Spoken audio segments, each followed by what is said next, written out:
अर्जुन, जो पुरुष मेरे दिव्य जन्म और कर्म के सत्य को जान लेता है, वह शरीर को त्याग कर फिर जन्म न लेकर मुझे ही प्राप्त होता है, अर्थात जन्म मरण के बंधन से मुक्त हो जाता है।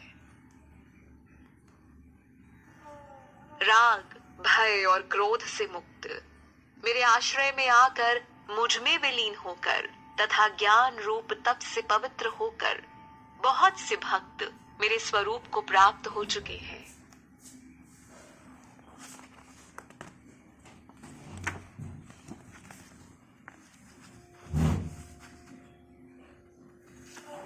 हे पार्थ, जो मुझे जैसे भजते हैं, मैं उन पर वैसे ही कृपा करता हूँ।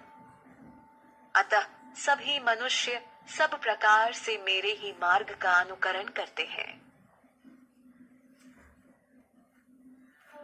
सामान्य पुरुष इस लोक में कर्मों के फल को चाहते हुए देवताओं को पूजते हैं, क्योंकि इस लोक में कर्मों के फल शीघ्रता से प्राप्त हो जाते हैं।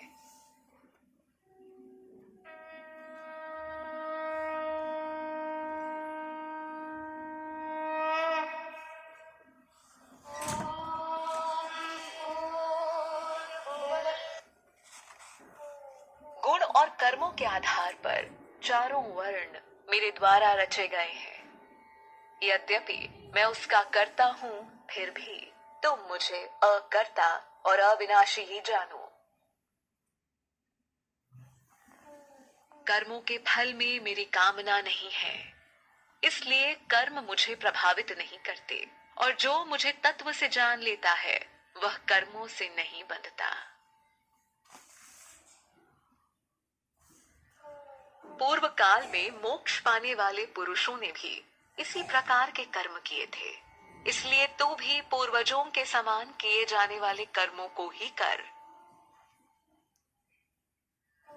कर्म क्या है और अकर्म क्या है, इस विषय में बुद्धिमान पुरुष भी भ्रम में पड़ जाते हैं।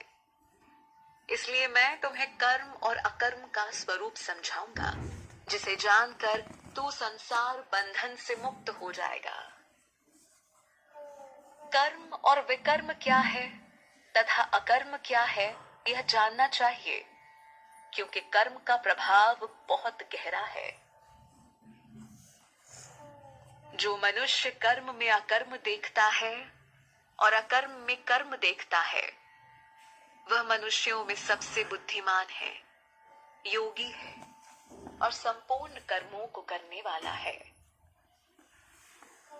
जिसके सारे कर्मों का आरंभ संकल्प और कामना से रहित है तथा जिसके संपूर्ण कर्म ज्ञान रूपी अग्नि से तप गए हैं, उसको ज्ञानी जन पंडित कहते हैं।